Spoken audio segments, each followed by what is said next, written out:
Hello, everybody, and welcome to our weekly question and answer. It looks like we have a few people trickling in here, which is great. I'm your host, Jasper Blake, head coach of the My Endurance Hub space. And if you've joined us over the last couple of weeks, that's awesome. If you're new, that's also awesome. Some housekeeping items for you. All of these episodes are recorded, and you can find them in the My Endurance Hub space in the previously recorded section of the question and answer. So, if there's something that you want to review, if you are on this call, or maybe you have a friend that might find some of the answers useful, please definitely send them there or check it out. If you do want to ask a question, the best way is always just to put it in the chat function. That's where I keep track of the questions that come in. Or you can use the raise your hand function, although nobody seems to do that. So if you do raise your hand and I don't see it, maybe just pop the question in the comments box there. It looks like we have some stuff ready to go here, which is awesome. And so let's jump right in. So this first, oh wow, we got a lot of questions here from Kevin. Kevin, nice to have you with us. Thanks for joining us. I believe there's been a Kevin on the last couple of question and answers. So maybe it's the same person. If it's a new Kevin, welcome. If it's the same Kevin, welcome back. So Kevin's first question, what is it here? I raced this weekend. Now what should I do? Great question, Kevin. First of all, maybe type in the comments. I'd love to know what race you did, where you're from, and what the length of the race was. That'd be kind of cool just to share with everybody. And also, was it your first race? Are you a veteran? What's your deal? My answer is going to be similar regardless. But so you race this weekend. What should you do? And what I'm guessing that means is what kind of maybe exercise or training should I do this week if I just had a race? Well, the first thing I'll say is I'm a big advocate of moving the day after you race. So often people will do a race and they'll just shut it down for a couple of days. But what I think is better is to incorporate some what we call active recovery. And active recovery is just when we move similar muscle groups very, very easy the next day. So often when I'm programming, somebody will have a race, say on a Sunday, and then Monday, I'll get them to do an easy swim or an easy bike or even an easy run sometimes, and then I'll take Tuesday off.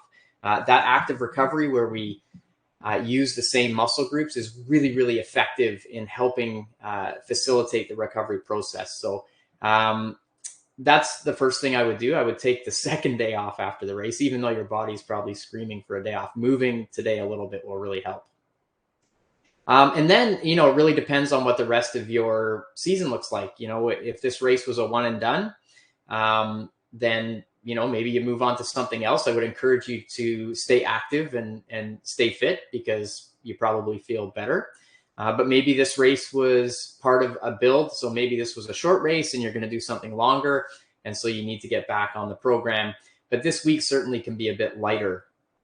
If you raced on the weekend, your body will need a little bit of rest, as will your brain. Races take a toll mentally and physically. You probably get a little nervous for it, and so you need to give yourself some space to really, relax a little bit. So that's kind of it in a nutshell. Without getting too specific, definitely move, and then you got to look ahead and see what's up next, and start getting ready for that. How do I recover from a race? Well, I think I kind of addressed that in the last question. So active recovery is a big one. Sleep is hands down always the most effective recovery strategy that we have. It's hardwired into us. We can't live long without, if we go without sleep, we don't survive for very long. So that sleep is so valuable because it helps, restore the body, restore the brain. It does all that stuff. So really focusing on sleep is a good thing. Active recovery is a good thing. Obviously, great nutrition is a good thing. But in the week post-race, it should generally be quite light. You want to kind of just go through the motions a little bit with swim, bike, and run. But do definitely give yourself some space to recover. Third question from Kevin. It was my first time racing and I wore shorts and a t-shirt. Should I wear something different? That's awesome, Kevin. I love it. You truly are a first timer if you wear shorts and a t-shirt. I love it. Now there are great options for triathlon. There's lots of companies that make triathlon specific race suits, and I would highly recommend getting one of those, especially if you are going to continue and do more of these things. You'll be much more comfortable in a triathlon suit. Now they're made of spandex, so you can't be afraid of spandex. And they're usually a one-piece suit it looks sort of like a bathing suit, but often the legs are more like a bike short. And they're designed to be, the top end ones are designed that you can swim in them. So if it's a non-wetsuit swim, you can use it for swimming. And then it can also go under a wetsuit. And the purpose of a suit like that is that you can do the swim, the bike, and the run all in the same outfit. And it's spandex, so it's very light. It dries very quickly. So when you get out of the water, you're not kind of in a wet, baggy pair of shorts or a wet t-shirt or having to put other clothes on while your body is wet. So definitely I would have a look online. Just if you did a Google search for triathlon racing suit or something like that, there'll be lots of options. Some of the top companies I can think of are Aquasphere, Roka, Blue 70, I'm gapping, but there's lots of great options. 2XU is another great triathlon brand. All of them will have different options for triathlon specific suits. Next question from Kevin. The race I did was in a pool, but I want to do one in open water. How do I prepare differently? Okay, that's really cool that first of all, that you had a triathlon that had a pool swim. I really like those as an entry level option for triathlon, because I think one of the things that is most intimidating for people, especially if they don't have a swimming background, is that open water swim. And they're suddenly thrown in there with 50, 60, 70, maybe even more people. Certainly if it's an Ironman or a 70.3 event, there might be 1,000 people or 2,000 people at the start. And gosh, if you're a beginner, it can sure be overwhelming to show up to an open water swim like that. So pool swims, triathlons with pool swims are such an awesome way to enter the sport, because you're in a pool. It's very safe. You're never more than probably 5 or 10 meters from a wall. There's probably lifeguards there and other support and safety people. The water is very clear. You have lane ropes typically. So as a first timer, having a pool swim is amazing. But your question isn't that. Your question is, okay, that's awesome. I've checked that box. I want to do one with an open water swim, and what should I do next? Well, the big thing I would say is you have to start getting into the open water. So let's say you have 3 or 4 swims in the week. You can still do, 2 or 3 of those in the pool. The pool is such an efficient, effective, and safe way to get your swimming in. Safe being the number one thing. All aquatic facilities are staffed. They have lifeguards. As I said, you're never more than 5 or 10 meters from the wall. So very little risk in terms of what can happen. You move that to open water, you have to consider some other things. So you should never swim alone. Groups are better. Somebody should always know where you are swimming. But again, don't swim alone. And so that's the first thing. You need to be a bit more organized for open water. You need to make sure the open water itself is safe. So, if you're in the ocean and there's tides and rip currents and all these other things, you need to be very careful with that. You need to be very educated with that. Certainly if you're new and you're swimming in the ocean, you're best to start with a very experienced group and a group leader that can educate you first and foremost in how the ocean works and how it moves. And lakes are no different. Well, they are different. They don't have tides. Typically, some of the big lakes, I suppose, move a little bit. But, the conditions, if they're not, if the storm rolls in and now it's very choppy and you're out there, you just have to be very careful in the open water. So you need to know what you're getting into in the open water. If there's currents, if there's going to be waves, if it's, there's just lots of other factors. So when you make that move to open water, I would highly recommend that you try and do it with a coach or with a group that has experience in that place. Now, failing that, let's say you have a very safe body of water that you can access, recruit a friend, and then you have to start getting used to doing some workouts in the open water. Exposure to that specific environment is going to make you feel much more comfortable. It's going to make you feel safer when you actually have to race, and just getting in. So that's the simplest thing I can say is, how do I go from doing pool swim to open water? Well, you just get your butt to the open water and do it in the open water. That's about as simple as I can make it. Kevin also asked, do I need a power meter for my bike? Well, that's a great question, and a question we get a lot. Now, power is a way to measure effort on the bike. It really is the gold standard of how to measure effort on a bike. And by that, I mean, it's very real. It's very pure. Your power output, it doesn't care whether it's 90 degrees out or minus 10 out, or if you're at altitude or if it's flat or hilly. Power is power. And it's going to give you the most real feedback on how hard you're working is power. So power is a great tool to have. It's definitely budget dependent. It's not super cheap to get into the market with power, although it has come down a lot. When power meters first came out, there really was only one, maybe two companies that had devices that could measure power, and you sure did pay a premium for them. I think the first power meter I ever got was about $3,500. Now you can get in there, for probably $500 to $1,000 with some power pedals. I haven't actually checked the pricing recently, but much more affordable than it used to be, much more variety than there used to be. We can measure power through the crank arms. That was sort of the first way they did it. So where you're actually pushing, on the pedals.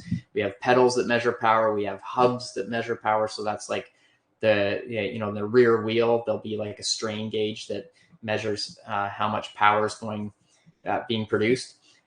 So if you're really going to get stuck into this sport for quite a few years and you have the budget for it, I would highly recommend getting power. Now, getting it is one thing. Learning how to use it and use it properly is a whole other thing. So that's where coaching really comes in. If you don't know what you're doing, you should seek the advice of somebody. Otherwise, you're just going to get numbers that don't really, I don't know, they're useless unless you can use them, I guess is the best way to put it. So yes, power meter's awesome. If you're brand new to triathlon, this is your first year, you're going to do a couple races, don't get power. You don't need it. You can go on perceived effort. You can go on how things feel initially. And it's only if you really are going to make a commitment to this sport and you really love the numbers and you want to get very specific about your training that a power meter might be really useful for you. Great question though. How much should I eat during a sprint triathlon? That's also a really good question. I think one of the things about triathlon that often, I don't want to say intimidates people, but it's a big question they have, is around nutrition and consuming calories or carbohydrate during the race. I'm pretty sure this has come up in at least one of our other talks in terms of, how much do you require? Well, if you remember, we have about 60 to 90 minutes of stored muscle glycogen, which means we can access carbohydrate, within what we store in our bodies for about 60 to 90 minutes. And typically a sprint triathlon is about that length. Maybe at the fastest end at the World Cup level, they're probably 50, 55 minutes or something. And, people may finish them in sort of 90 minutes to 2 hours. So really, we can almost get away with nothing, to be honest with you. It certainly makes it less complicated if you don't have to carry nutrition. But if you do think you're going to be in that 90 plus minute range, then yes, I would probably take a gel and definitely have some water on the bike. But it doesn't have to be so much that, it overcomplicates the whole process. You can almost get away with nothing. Just for your own, satiating your own thirst response, I would have a bottle of sport drink on the bike is probably a good idea. You can have little sips throughout, and that'll just make you feel like you're satisfying that thirst response. But really, sprint triathlons are short enough that usually you don't need anything. But again, if you're going to be certainly close to 90 minutes or 90 minutes plus, then you want to have a little bit, mostly on the bike is probably where you're going to get the most benefit. Great question. Okay, I'm going to jump ahead. That's a lot of questions from Kevin, and thank you, Kevin. It's really, really great. The hardest thing at a Q&A is if nobody asks questions. It makes a pretty terrible Q&A. So Kevin, I really appreciate that. I'd love to get to another one of our guests today, and that's Jason has a question here. And then I'm going to loop back because I think Kevin has some more questions. So Jason says, have you ever tried the Normatec pants for recovery? If so, are they worth the price for an average competitor? Oh gosh, the best part about triathlon and cycling and all these sports is you can just buy all kinds of stuff. I will say though, the Normatec boots, again, if budget allows, they're awesome. They're a really great recovery tool. Compression in general, it is very, very good for the muscles for recovery. So if you can afford them, they're not cheap, but if you can afford them, it's definitely something that's worthwhile having in your recovery arsenal. But if budget is a concern, there's lots of other things that I think can come before getting something like that. Making sure your bike is really great and maybe you have some faster wheels and, that kind of stuff should come before something like a Normatec boots or Normatec pants. And there's lots of other recovery tactics, let's say, that we have at our disposal that are free. So active recovery, we can go for a walk, light stretching, good nutrition, not necessarily free, but we have to eat anyway, so we might as well make it good. Sleep is free. So lots of other things you can do and should do as a priority prior to, also needing Normatec boots. But again, everything helps. And the faster we can recover in between sessions, the better. The top athletes in the world have a tremendous capacity to recover between hard workouts. In fact, a great saying, this is not my saying, it's one of my old coaches. He said, it's not who can train the hardest that wins, it's who can recover from the hardest training that wins. And I love that. It's always stuck with me. So certainly anything you can do to help facilitate recovery between sessions, the better, because it means you can get back to harder sessions quicker. But it also means that adaptation that we're looking for when we train happens more frequently and more quickly. So great question though. And God, I've been in Normatec boots quite a few times and I love them. They're really great. Okay, let's circle back to Kevin. He says, in my first race, my transitions were really fast, like 50 seconds. What should I expect them to be? It's a good question. It's hard to answer because transitions are all different. I'll give you a couple examples. Some races have the transition area set up right there. So you get out of the water, it's very quick to get to your bike and then very quick to get out. And likewise, when you change from bike to run, everything's very close. So that transition might be very fast. Some transitions have long run-ups from the water. Probably the most extreme I can think of is the Escape from Alcatraz race, where you get out of the water and run, I think, almost a mile. So some people even have shoes that they put on, and so they run from swim to bike. And so that transition takes 7, 8, 9, 10 minutes sometimes for people. Maybe what you're getting at is how to have a fast transition independent of the actual distances you have to run to and from things. So, this more simple you can make a transition, the better. This loops back to your question, or the question about, shorts and a t-shirt. A triathlon suit is going to make you much faster because you don't have to change into anything. Little things like, bike shoes that have Velcro and are triathlon designed rather than a road shoe are better because your foot will go in and out much quicker. Elastic laces on the run are going to make you way faster. So these are laces that are already in the shoe, so you don't have to actually do the shoe up. It's just an elastic, so it stretches so your foot can get in, and then the elastic tightens down just because it's an elastic and makes the foot feel like it's snug in the shoe. What I always like to adhere to was keeping my transitions really, really simple. So sometimes you'll see people with just all kinds of stuff around transition. And that never made sense to me. I mean, I'm coming out of the water. If I need to take a wetsuit off, I take it off. And then I need to put my helmet on and my bike shoes and I can go. I don't really need anything else other than that. If I have my race number already on, that simplifies the process as long as it's allowed to be wet under the wetsuit. Likewise, when I come off the bike, I need to take my helmet off, take my bike shoes off, put my running shoes on, and away I go. Now, if I need other things like a hat or some sunglasses, like if it was a short race, I didn't take anything else. I didn't take any, if it was really short, like a sprint or an Olympic, I barely needed nutrition. I definitely rarely ever wore a hat. My glasses were already on my face from the bike. So I had very little to do in between. And so, yes, then the transition could be very fast.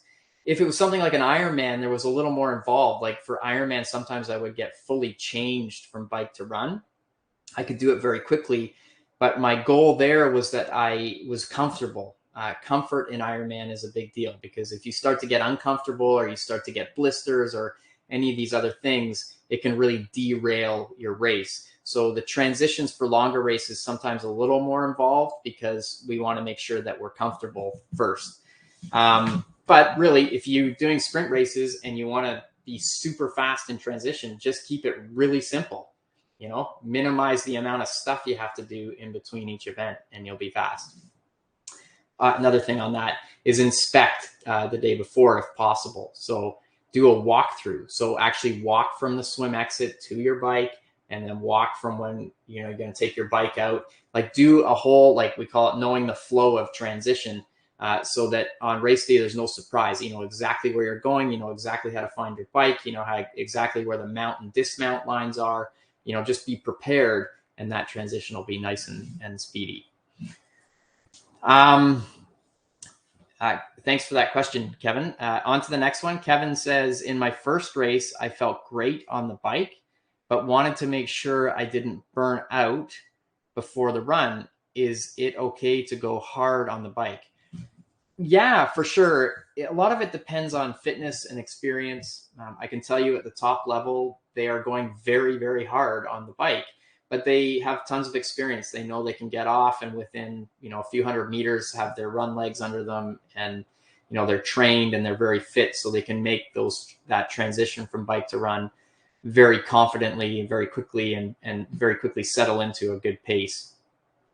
But certainly, it is an endurance event. And so if you go too hard on the bike, yeah, you're going to burn your legs out a little bit for the run.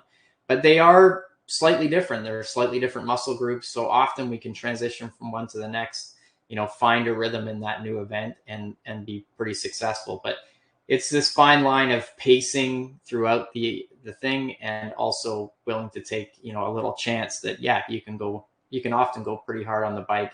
But you have to, I say that with caution, because I don't want people suddenly like just smashing themselves on the bike and then they do the march of death on the run. So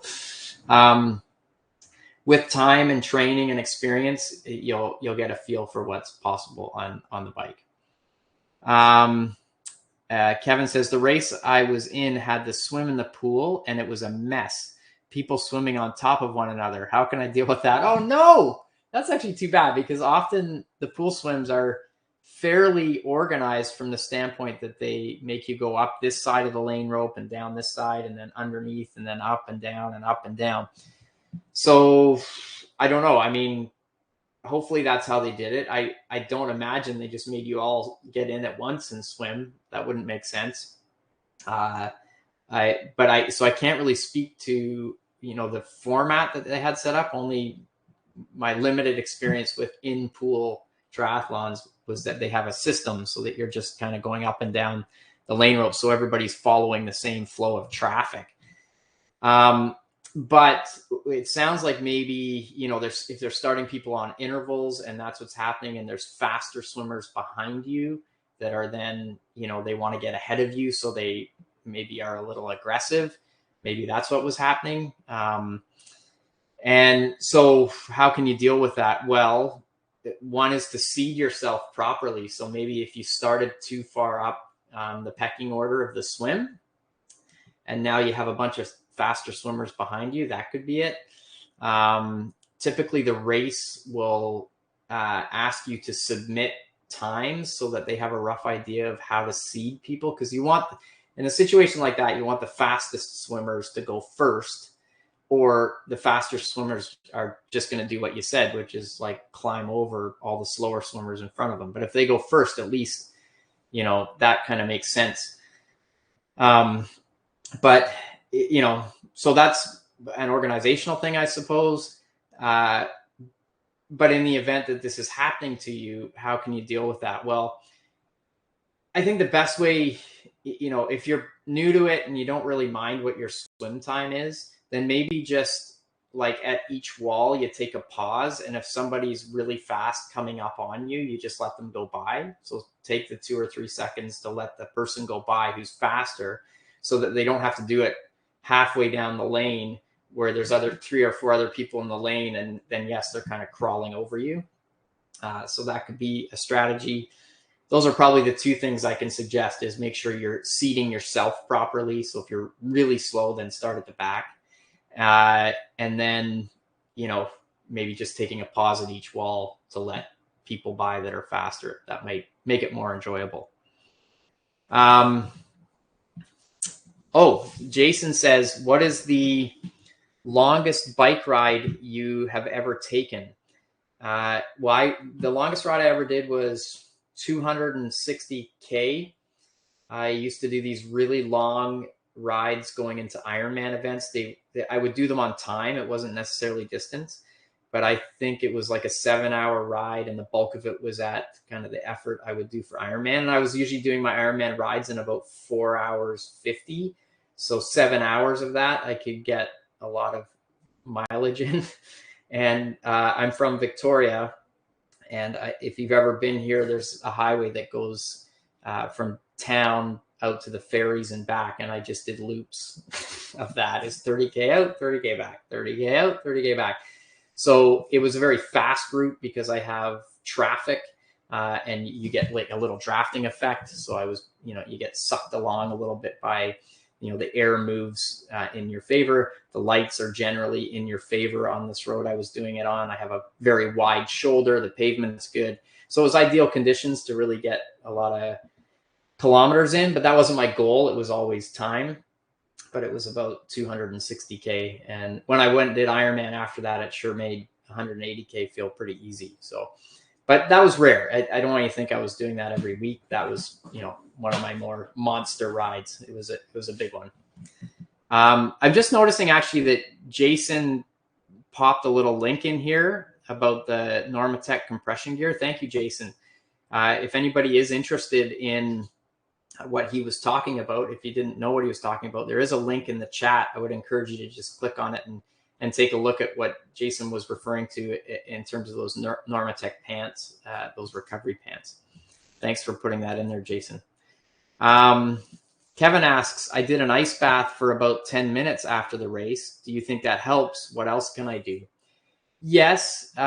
So, I mean, it probably made you feel quite good to do that. The cold is going to get, if there's any inflammation or, swelling anywhere, generally when our bodies heat up, it's good to cool them down. That will help the recovery process. So yeah, that probably helped a little bit. It's not going to be the be all and end all of how you're going to recover from something like that. You need to move the same muscle groups. You need to eat well, you need to sleep and all that stuff. So it's part of it. Yeah.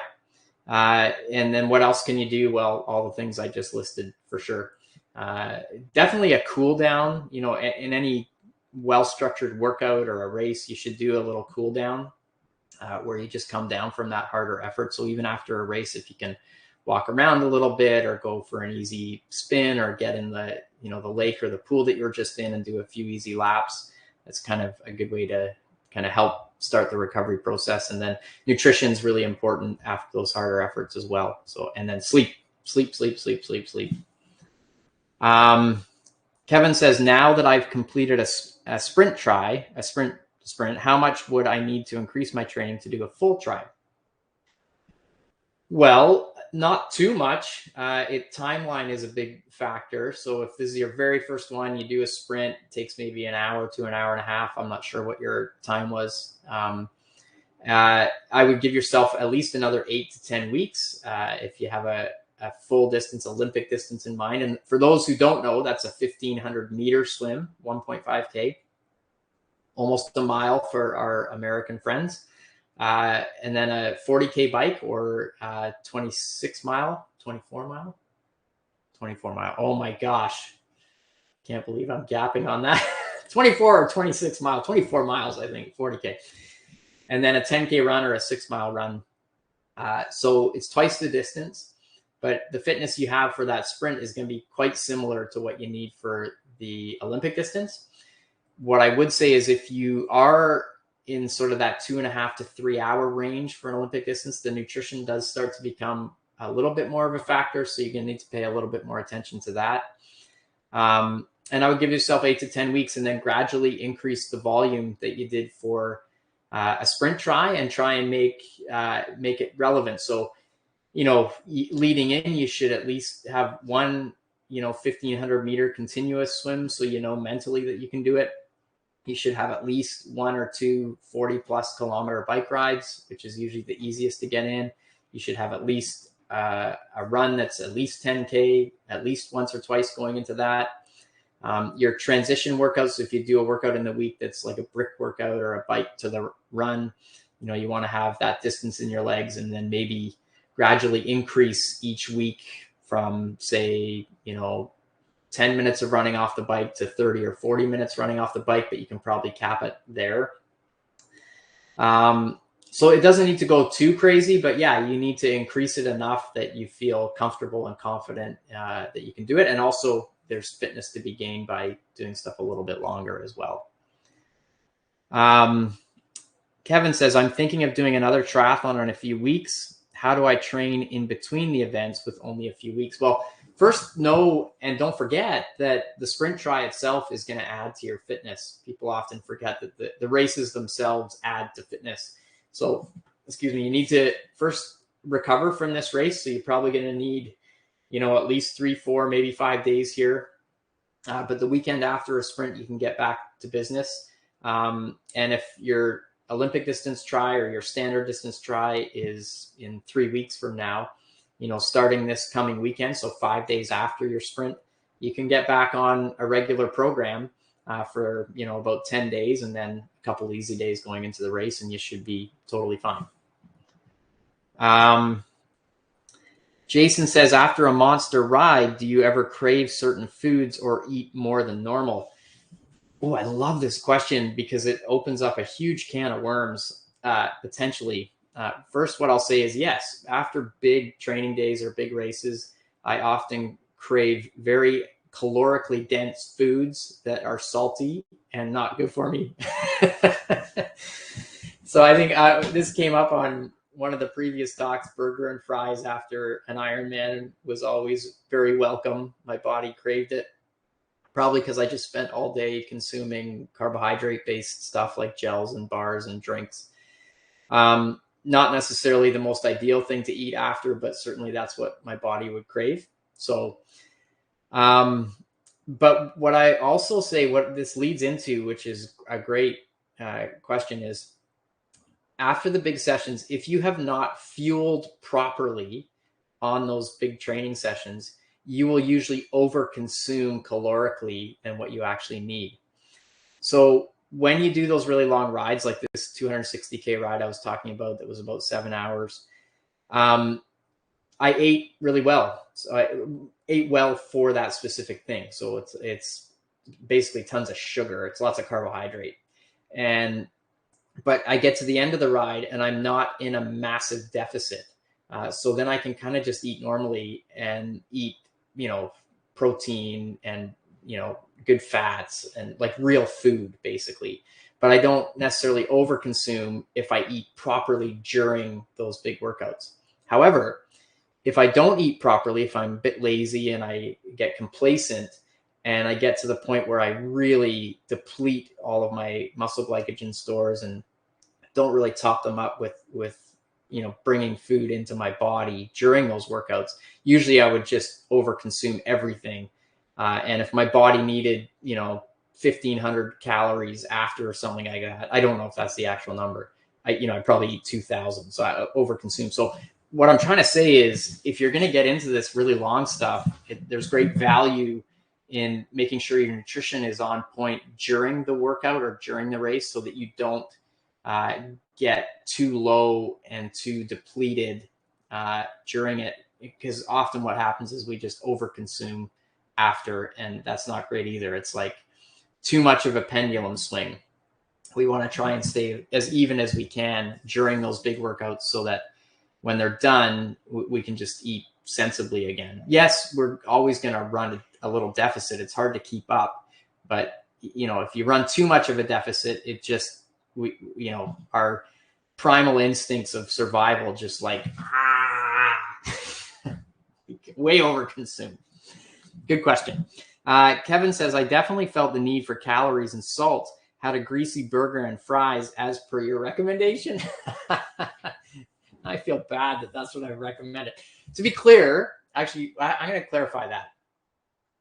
Let's say I'm not recommending that you eat that, but I'm just admitting to the idea that that's often what we crave. And usually it's because we are in a caloric deficit and our bodies are like craving calorically dense food. In the long distance events where we've been consuming lots of carbohydrate based food that's often really sweet, like gels or bars or energy drinks, our palate becomes very tired and fatigued of that stuff. It can almost make us feel a bit ill. And the opposite of that is like a good burger and fries. So let's say that I'm not necessarily recommending that, more than just owning up to the fact that that's often what we crave, and I think that's okay. But when you're training day to day and you have these big sessions, you're far better off to have a much more healthy meal replacement type thing to have after workouts that includes some carbohydrates, some good fats, some proteins, water, electrolytes. Usually you'll get that covered off in a good post-workout shake from any of the companies that make them. So Kevin says, does Gatorade or BioSteel actually help? Well, 100% yes. I don't know too much about the BioSteel product, to be honest. Anytime I've seen it, it's just an electrolyte-based product. By that, I mean it's just replacing water, because it's based in water and electrolyte. But the ones I've seen don't have carbohydrate. I don't know if that means that BioSteel in general doesn't have carbohydrate. But if you're doing anything long, again, in that 60 to 90 minute plus category, we need to replace carbohydrate. And so a product like BioSteel, if it doesn't have carbohydrate, is not your best option if you're doing something that's 2, 3, 4, 5 hours, certainly Ironman, because you're not getting any carbohydrate from it. Now, if there are BioSteel options with carbohydrate, and probably there are, then that would be a better choice for something long. Gatorade, I know for certain, has carbohydrate because it's one of the main things they use in races. Been around forever. It's certainly a product I've used over the years.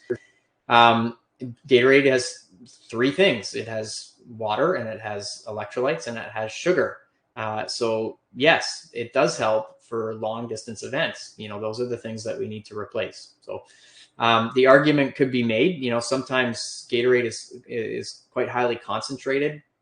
And so you have to know whether it agrees with your stomach or not. But the Gatorade, brand was founded on some good science, and they have a whole division that's like, a sport performance division, and they make higher end products that are designed for endurance sports. I think the stuff you see at gas stations and supermarkets, not necessarily the most ideal for endurance events, only because it's quite highly concentrated sometimes, but they do, and the sodium levels may be a bit low, but they do make Gatorade Endurance, I think, is one of their products, which is like, they're doing their own research around what works and creating a product that they think is ideal for that space. So Gatorade has a whole lineup of products that, from the entry level stuff that you find at gas stations that aren't necessarily marketed towards athletes, more,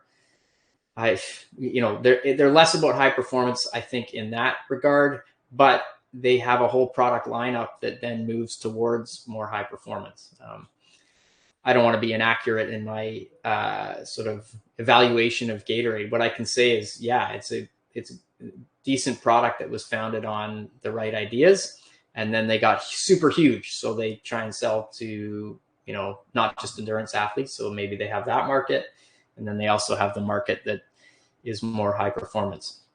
But there's tons of other products out there that are really trying to be specialized in the endurance space, that maybe use different blends of carbohydrate to try and maximize absorption. So there's lots of other products around there. That was the longest winded answer to your question, Kevin. Sorry. I don't even know what the question was. Gosh. Jason says, I like to take a long ride and at the halfway point stop at Dairy Queen and grab a Blizzard. I don't know if that's a question. What I will say is a couple things. It's not your best food choice in the middle of a long ride, Jason.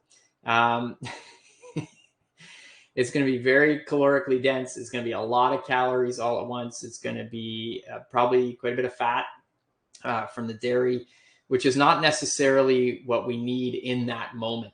It might be a better post-race, post-workout treat rather than in the middle. That's a lot of stuff to put into your gut halfway through a ride. So I will say from a performance standpoint, not your best choice.